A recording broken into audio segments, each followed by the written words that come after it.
नमस्कार, आप देख रहे हैं वीके न्यूज। मैं हूं दिवाकर विक्रम सिंह। इजराइल और हमास के बीच जो युद्ध चल रहा है उसमें पूरी दुनिया दो विभागों में बंट गई है। आप कह सकते हैं एक तरफ अमेरिका, पश्चिमी देश और इजराइल, और दूसरी तरफ मुस्लिम देश, जिसके साथ कुल मिला के 57 देश हैं। सब फिलिस्तीन का नहीं, हमास का समर्थन कर रहे हैं। ये लड़ाई फिलिस्तीनियों के कॉज को लेकर के नहीं, धर्म युद्ध की संज्ञा दी जा रही है, क्योंकि ईरान इसमें सबसे पहले कूदा और उसने कहा इजराइल का वजूद हम खत्म कर देंगे। हालांकि कहने और करने में बड़ा अंतर है। जब वो ये ऐसा करने की कोशिश करेगा उसके पहले 100 बार सोचेगा, क्योंकि ईरान को पता है कि फिर उसका हाल क्या किया जाएगा। बात यहीं तक होती तो ठीक, मिस्र भी इस लड़ाई में कूदा। ये और बात है कि हमास के कारण जिन गाजा पट्टी में रहने वाले जिन फिलिस्तीनियों की स्थिति बद से बदतर हो गई है, उनको अपने यहाँ शरण देने के लिए तैयार नहीं हुआ। जब अमेरिका सहित तमाम देश दबाव बनाए तो उस दबाव में आकर के रफा बॉर्डर को खोलने के लिए तैयार हुआ। लेकिन उसी मिस्र में वहां के जुडिशरी अर्थात न्यायपालिका, उसका भी कितना अंदाज है और कैसा अंदाज है, ये एक वीडियो के जरिए आप देख सकते हैं। ध्यान से देखिए ये वीडियो। वहां पर एक कोर्ट लगी हुई है, कोर्ट में जज बैठा है और जज अरबिक में एक व्याख्या कर रहा है।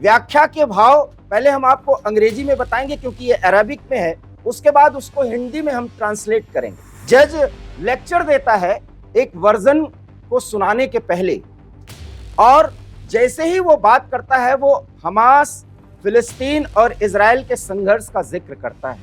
और उसके बाद वो कहता है, from 1400 years ago Allah said in the Quran about Jews and Americans that they are like animals, they are pigs and apes. This needs to be subtitled. ये 4 लाइन आप ध्यान से सुनिए, गौर से सुनिए। ये जो कहा है उसका ये इंग्लिश वर्जन है। हिंदी में अगर हम इसको ट्रांसलेट करें तो वो व्यक्ति एक फैसला सुनाने के पहले इजराइल और हमास के बीच जो युद्ध चल रहा है उसका जिक्र करता है और कहता है कि 1400 साल पहले अल्लाह के मैसेंजर ने एक बात कही थी, उसके मायने समझिए। और ये है कि ज्यूज अर्थात इजरायली और ईसाई अर्थात अमेरिकन्स ये पिग्स हैं। मतलब पोर्क को बहुत ज्यादा अछूत माना जाता है, नापाक माना जाता है, इसीलिए सुअर का जिक्र किया जाता है तो इस्लाम के मानने वाले बहुत नाराज हो जाते हैं। तो अमेरिकन्स और ज्यूज पिग्स हैं, वो एनिमल्स हैं, मतलब पशु के समान है। और एप मतलब ऐसा बंदर जिसके पूंछ ही नहीं है। ये अमेरिकन्स और इजरायलीज की परिभाषा दी गई, और देने वाला कोई धार्मिक नेता नहीं कि वो उन्माद में ये बात करे। एक जज है जो कोई फैसला सुनाने के पहले ये बात करता है।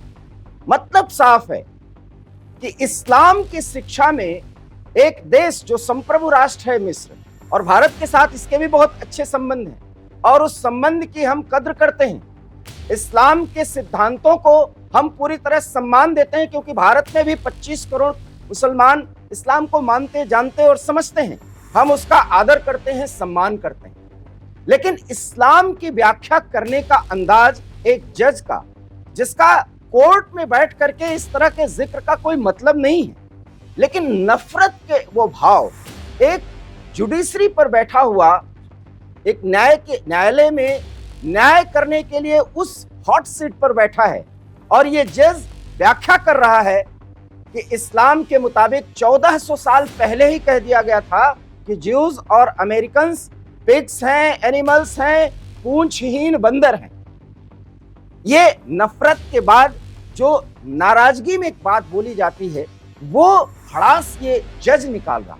अब आप सोचिए, अगर जज ऐसी बात कहता होगा तो उन्मादी, धार्मिक अनुयायी और एक सामान्य नागरिक किस तरीके से इस समय जो युद्ध चल रहा है उसमें इजराइल को खत्म करने की बात करेंगे, यहूदियों को खत्म करने की बात करेंगे। और ये मत भूलिए, यही लोग हिंदुओं को काफिर कहते हैं, और वो तो इस श्रेणी में भी नहीं रखते। वो ये कहते हैं कि काफिर तो मूर्ति पूजक हैं, इनको सिखाने और बताने की जरूरत है, क्योंकि ये तो सही रास्ते पर ही नहीं चलते।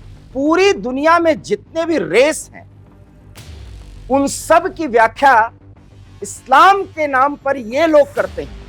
अब आप इनको धार्मिक उन्मादी कह लीजिए, जज कह लीजिए, बैठे तो ये जज की जुडिशरी की सीट पर हैं, ये जज बन के बैठे हैं।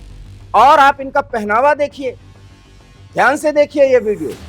ये कोट पहने, मतलब सूट पहने हैं और टाई भी लगाए हुए हैं, देखने में बिल्कुल स्मार्ट, एक आधुनिक समाज के एक पढ़े लिखे इंसान है, और हैं भी क्योंकि जज हैं।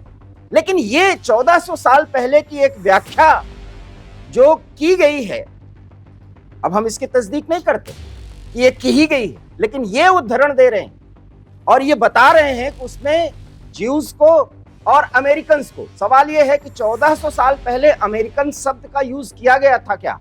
ये कोई इस्लामिक विद्वान अगर देख रहा हो तो इस पर कमेंट जरूर करें कि क्या अमेरिकन शब्द, ज्यूज तो ठीक है, ज्यूज आप कह सकते हैं, ईसाई कह सकते हैं, लेकिन उसमें ज्यूज और अमेरिकन्स को पिग्स बताया गया, पशु बताया गया, और पूंछहीन बानर, मतलब जिसको पूंछ नहीं है ऐसा बंदर, बंदर के समान। और ये कहता है जज आगे कि इनको इसी उप शीर्षक से संबोधित करना चाहिए। अब आप सोच लीजिए कि अमेरिकन प्रोडक्ट का इस्तेमाल करने वाले ये देश ज्यादा से ज्यादा संख्या, ये भी इनके पहनावा भी ईसाइयों वाला है, ये टाई पहने हुए हैं, लेकिन परिभाषा 1400 साल पहले की है। और यही परिभाषा जहां ही इस्लाम का नाम लेते हैं ये कट्टरपंथी, उसकी आड़ में, एक बार हम फिर स्पष्ट कर दें, इस्लाम के सिद्धांतों का हम पूरी तरह सम्मान करते हैं, और उस सम्मान भाव के साथ कट्टरपंथियों की तरफ से जिस तरह से इस्लाम को बदनाम करने की कोशिश की जाती है, उसके सम्मान में हम ये बात कहते हैं कि इनको ऐसा नहीं कहना चाहिए। नाराजगी, हेट्रेड का जो भाव है वो रहे, लेकिन सवाल ये है कि क्या आप इस तरह का बयान देंगे, और वो भी कोर्ट में बैठकर, हॉट सीट पर बैठ करके।